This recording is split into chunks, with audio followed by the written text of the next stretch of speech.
Komala's stats really surprised me when I first looked into them, because really I thought this Pokemon would either be very bulky or it would evolve into something strong. But really, it's powerful enough on its own. So if we take a look at its stats, its bulk is alright, but it's really lacking a bit in its physical side of bulk, because it only has base 65 HP and defense, but these can be counteracted if you were to invest enough in them. Its special defense, on the other hand, is base 95, which is not bad at all. It's a very respectable amount of special defense. You'll very rarely be knocked out by a special attack that's not, say, a Focus Blast.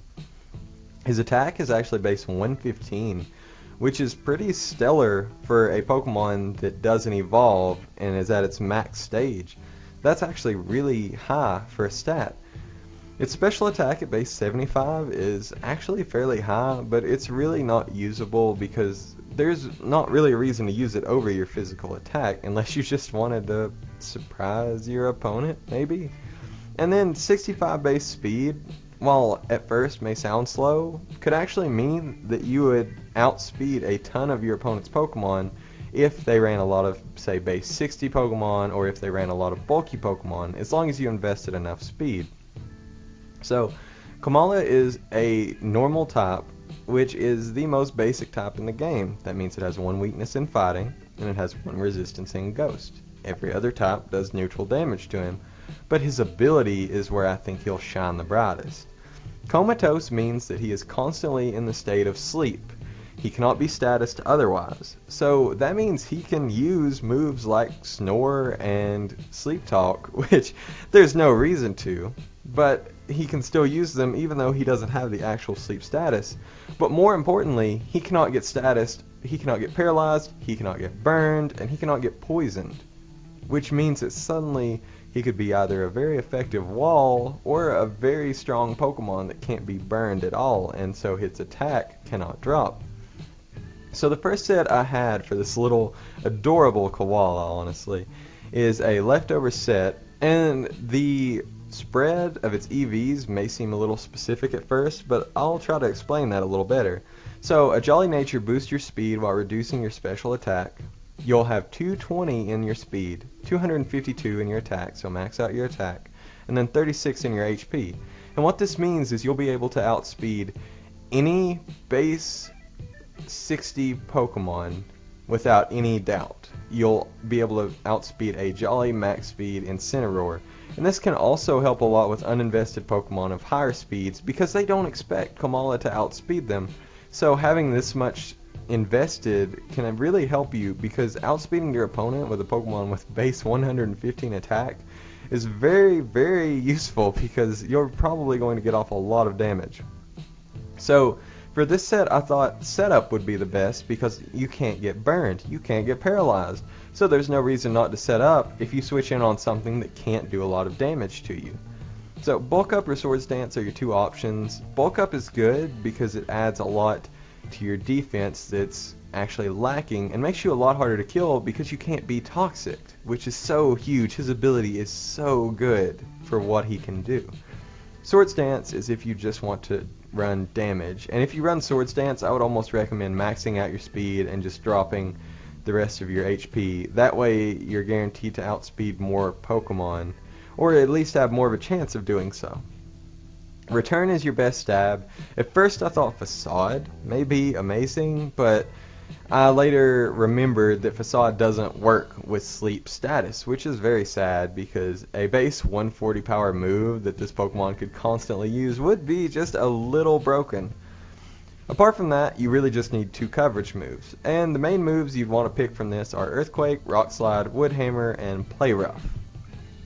All four of these are very good, and no matter what you run out of this set, I believe you will get walled or you will be resisted by at least one Pokemon, but really the best possible I would say would be something like Earthquake and Play Rough, because you still cover Steel types, and then Play Rough handles different Dragon types or Dark types that may give you trouble otherwise. Other moves he gets that are pretty interesting are Rapid Spin, which is going to be very important this generation, I feel, because hazards are becoming more and more difficult to remove because defog has not become a tutor move. So these Pokemon that get Rapid Spin or defog naturally are very important for keeping those hazards away, and meaning you can switch your Pokemon in and out more easily. He also resists Toxic Spikes, which if they become common in the meta means he can switch in and get a Rapid Spin off without worrying about being toxic. He also gets Stockpile, which means he gets +1 to both of his defenses, and he can do this 3 times.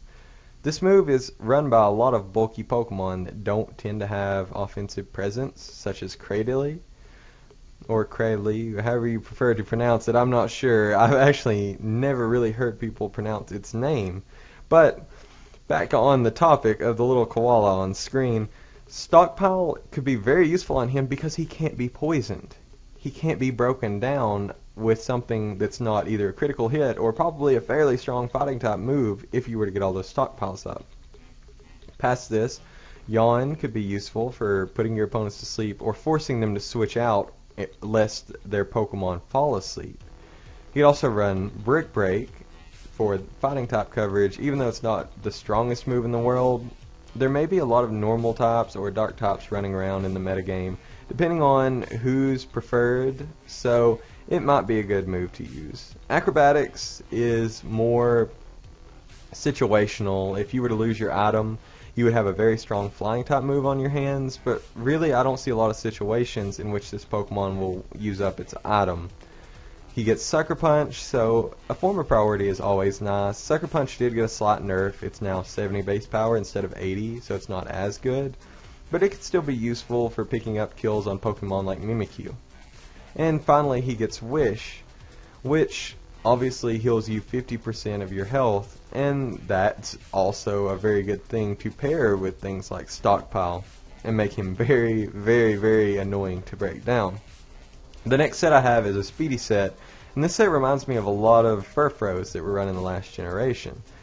Even though he lacks a little bit of the speed, you could run a Choice Scarf, still run a Jolly Nature because you need as much speed as possible, and with this set you'll actually be outspeeding almost anything that's not Scarf. There are a few Pokemon that obviously break this, such as Electrode, but for the most part you will see yourself outspeeding your opponent. For your moves, U-Turn is great for momentum on Choice Scarfers, that way you don't get locked in a move that you may not prefer and then your opponent set up on you. Return for stab coverage, it's the strongest stab he gets, I do believe, unless he gets Thrash, and Thrash could be useful, but it's kind of questionable because then you get locked into the move, and if your opponent brings in a ghost type, such as Mimikyu, they get to set up for free, and then you have to switch, and they can set up even further, and that does not sound like a fun time to me. From there, you just need the coverage we've already discussed. I think Earthquake and Play Rough are still the best 2 moves to run, but Brick Break could be useful in its own. And the final set I have is the Can't Toxic Me set, which is what I've been talking about off and on this whole time. You would run Leftovers or Citrus Berry. Leftovers for the constant healing, and Citrus Berry so that you're guaranteed to get that stockpile up. Say your opponent knocks you down below half, then you're healed back up and you have boosted defenses, so it'll be harder to knock you down. Past this, Toxic's good for wearing down opponents. You could run Wish to keep your health up, and then from there it's asking whether you would like to be Taunt Bait by running Protect, and meaning you have no attacking moves, or running Return and running the risk of getting knocked out in the turn that you are waiting for your Wish to heal you. So overall, Komala has a few different sets, and I think he could be very useful in the metagame. He just needs to find his place. While everything is still settling in, I notice not many people are using him because probably he's a base normal, or not a base normal type, because he's a pure normal type, but really he could be very useful against certain Pokemon, and it's just going to take some time for him to find where he really belongs.